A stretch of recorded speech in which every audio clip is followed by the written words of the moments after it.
Hanya satu keinginan Cherry setelah menikah, yaitu punya anak dan menjadi ibu yang baik bagi anak-anaknya. Sayangnya, hingga usianya memasuki 30, Cherry sudah mengalami 5 kali keguguran dan 2 kali kehamilan ektopik atau di luar kandungan. Cherry juga mencoba beberapa kali program bayi tabung tapi gagal. Hal itu menguras tenaga dan pikiran, tidak hanya bagi Cherry namun juga suaminya John yang mengidamkan punya momongan. Usia Cherry yang semakin tinggi membuat dokter khawatir akan kondisi kesehatannya jika dia terus-menerus memaksakan diri untuk hamil. Karena itulah Cherry dan John kemudian memutuskan mengadopsi anak. Bagi manusia yang tulus, cinta pada anak-anak tentu tidak terbatas hanya cinta pada anak kandung sendiri. Cherry dan John juga beruntung berada di lingkungan yang menganggap mengadopsi anak adalah hal lumrah dan mulia, bukan suatu hal tabu yang perlu ditutup-tutupi. Mereka pun menghubungi petugas adopsi dan menyampaikan keinginan mereka mengadopsi 2 orang anak. Setelah melewati proses panjang, akhirnya pada 1992, Cherry dan John Willoughby disetujui menjadi orang tua angkat. Suatu hari, Cherry dan John menerima sehelai amplop dari seorang pekerja sosial yang memonitor anak-anak calon adopsi. Ketika membuka amplop, Cherry dan John melihat foto 2 anak perempuan kakak beradik berwajah lucu, calon anak angkat mereka. Betapa terharunya pasangan itu, impian mereka memiliki anak sudah di depan mata. Seminggu kemudian, Cherry dan suaminya mengunjungi kedua bocah itu di rumah orang tua asuh mereka. Marian berusia 3 tahun dan adiknya Nicola berusia 6 bulan. Si kecil Marian menyambut mereka dengan antusias. "Kamu akan jadi mami baruku," katanya pada Cherry. Tentu saja Cherry langsung jatuh hati mendengar suara bocah itu. Saat Cherry menggendong Nicola yang berusia 6 bulan, rasa harunya memuncak. Begini rasanya memiliki anak, menggendong buah hati, mengasuh kesayangan. Begitu pikir Cherry. Trauma berkali-kali gagal hamil terhapus saat Cherry melihat kedua bocah itu. Cherry bahagia karena kini dia tahu keinginannya jadi seorang ibu akan segera terwujud. Rumah besar mereka dengan 5 kamar tidur tentu tidak akan sepi lagi. Tapi hal tak terduga terjadi saat kunjungan itu. Mendadak Marian mencakar wajah orang tua asuhnya. Cherry dan John kaget melihat serangan itu. Tapi pekerja sosial yang ikut mendampingi mereka buru-buru menenangkan dan mengatakan begitu Marian diadopsi keluarga yang mencintainya dan tinggal di lingkungan yang stabil, maka dia akan tumbuh menjadi anak normal. Mendengar penjelasan itu, Cherry dan John tenang kembali. Cherry dan John paham kedua anak itu telah ditelantarkan orang tua mereka dan beberapa kali berpindah orang tua asuh sehingga punya masalah emosional dan psikologis. Marian dan Nicola tentu punya trauma yang bisa menghambat proses penyesuaian diri di rumah baru bersama orang tua angkat mereka. Meski demikian, Cherry dan John yakin semua itu bisa diatasi dengan cinta, kasih, dan kesabaran. Terlebih di zaman sekarang, para orang tua bisa minta bantuan para profesional seperti konselor, dokter, psikolog, dan psikiater dalam membantu tumbuh kembang anak mereka. Cherry dan John juga sudah bertekad akan melibatkan keluarga besar mereka untuk membantu Marian dan Nicola beradaptasi dengan lingkungan baru. Cherry yakin dengan pengasuhan dan didikan penuh kasih sayang dan pengertian, kedua anak itu akan tumbuh menjadi manusia yang baik dan bahagia.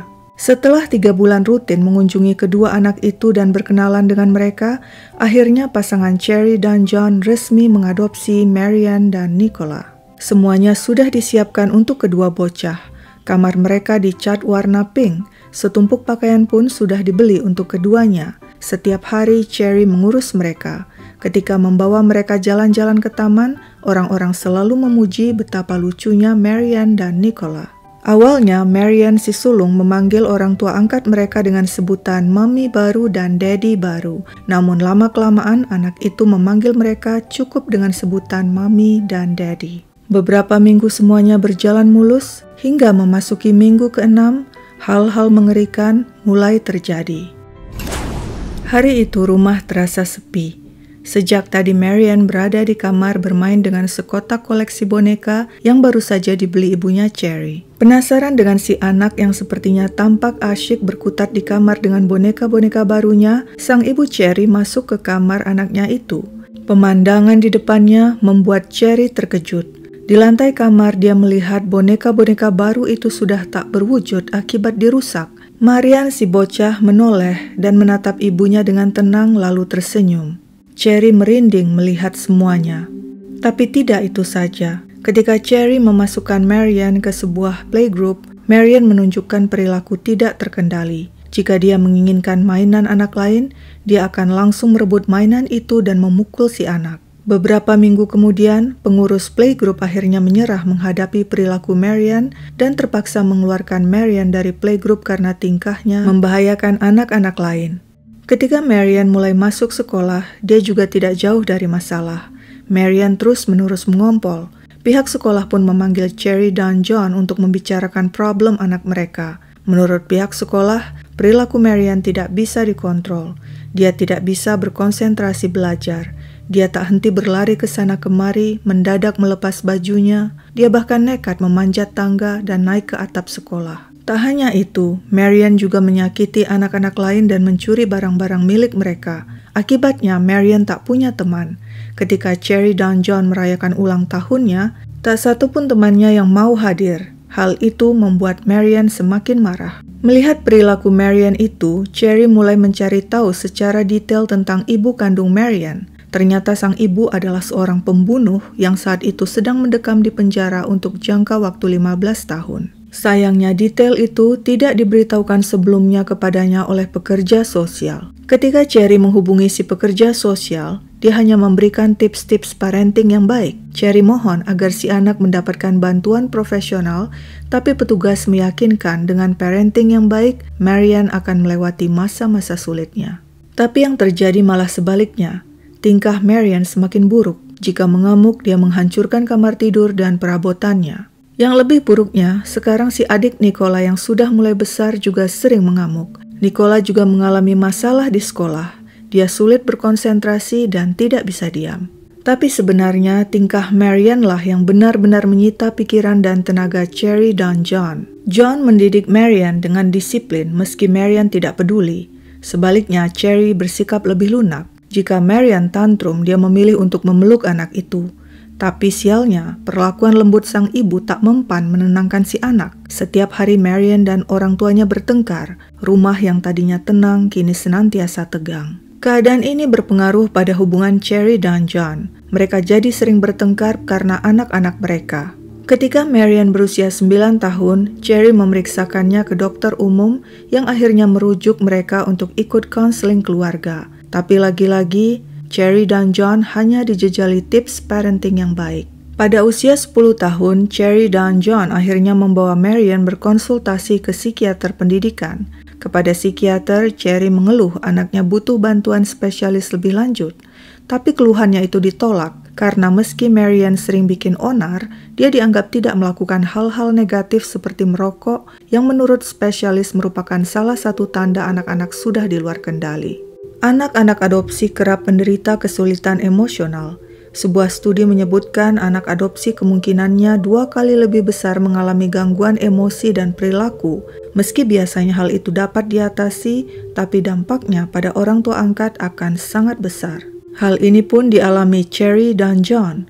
John yang sibuk kerja ketika pulang ke rumah marah dengan Cherry karena tidak setuju dengan caranya mendidik anak-anak mereka. John lebih disiplin, sedangkan Cherry lebih lembut dalam menghadapi anak-anak mereka. Hal ini menjadi sumber pertengkaran terus-menerus. Hidup pasangan Cherry dan John jadi lebih bermasalah setelah punya anak dibandingkan dulu mereka tidak punya anak. Perlahan hubungan Cherry dan John semakin renggang. Akhirnya pada 1999, ketika Marian berusia 11 tahun dan Nicola 9 tahun, pasangan itu berpisah. Rumah mereka dengan 5 kamar tidur itu pun akhirnya dijual. Cherry yang stres karena perceraian dan mengurus anak yang sulit, memilih menenangkan diri dengan kedua anaknya di villa ayahnya di Spanyol. Nicola melanjutkan pendidikan di sekolah di Spanyol, sedangkan Marian homeschool di bawah pengawasan Cherry. Sang ibu Cherry berharap kehidupan mereka membaik, tapi perkiraannya meleset, sebab ketika Marian memasuki usia puber, kekerasannya meningkat. Kesukaan Marian pada api semakin menjadi-jadi. Dia mulai membakar kamar mandi mereka.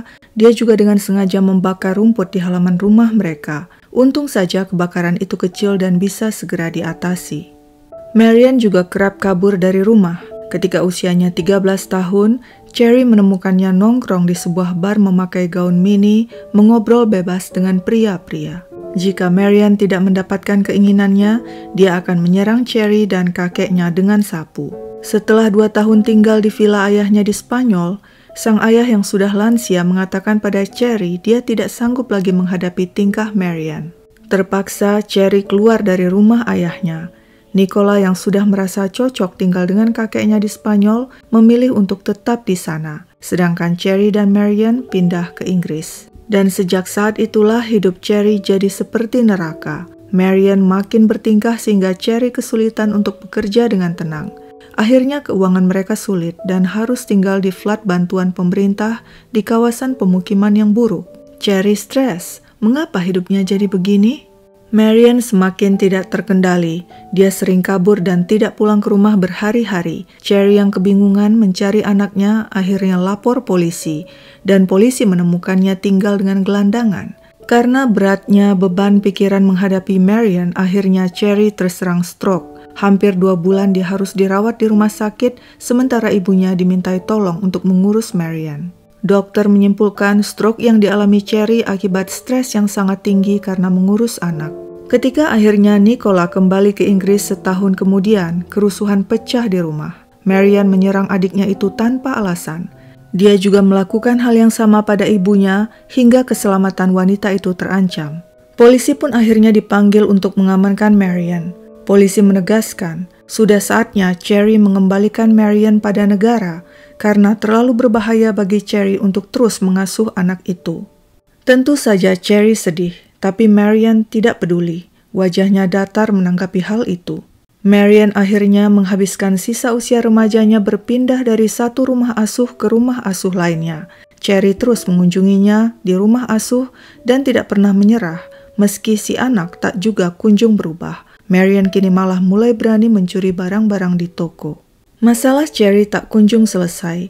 Kini Nicola si bungsu mulai menunjukkan perilaku seperti kakaknya. Ketika usianya 14, dia dikeluarkan dari sekolah. Setahun kemudian, dia menguras rekening bank ibunya dan membelanjakan seluruh uang itu. Kesabaran Cherry habis. Wanita itu terpaksa menyerahkan anaknya ke lembaga anak-anak bermasalah. Pada 2010, dia tertangkap menyelundupkan obat-obatan haram ke lembaga. Nicola pun dijatuhi hukuman 18 bulan penjara. Dari lembaga anak-anak bermasalah, dia dipindahkan ke penjara sesungguhnya. Tapi hal itu belum apa-apa dibandingkan kasus yang menimpa Marian. Di penghujung 2010, bersama teman-temannya satu geng, dia tertangkap menghajar seorang wanita tua. Di usianya yang ke-22, Marian dijatuhi hukuman penjara 8 tahun. Cherry hanya bisa tertegun sebab anak-anak itu mengikuti pola sama yang dilakukan oleh ibu kandung mereka. Semuanya berakhir di penjara. Cherry sesekali masih menjenguk anak-anak itu di penjara, sedangkan John sang ayah jarang melihat anak-anak itu. Lewat sebuah buku yang ditulisnya sendiri, Cherry kemudian membagikan pengalamannya. Dia memperingatkan pada para orang tua yang berniat mengadopsi anak-anak bermasalah. Ternyata tidak segampang itu. Cherry menyesalkan pekerja sosial juga tidak sepenuhnya jujur pada mereka tentang latar belakang psikologi si anak dan orang tua kandung mereka. Cherry mengingatkan jika ingin mengadopsi anak agar orang tua mengecek secara detail latar belakang anak yang diadopsi, termasuk perilaku ayah dan ibu kandung mereka, juga kehidupan masa kecil si anak termasuk trauma yang dialaminya semasa kecil. Sebenarnya Cherry bukan satu-satunya orang tua yang akhirnya menyerah dan terpaksa mengembalikan anak adopsi mereka pada negara. Di Inggris, dari 5 kasus adopsi, biasanya 1 berakhir gagal, seperti kasus Cherry. Sekian dulu ceritaku, sampai jumpa di cerita lain.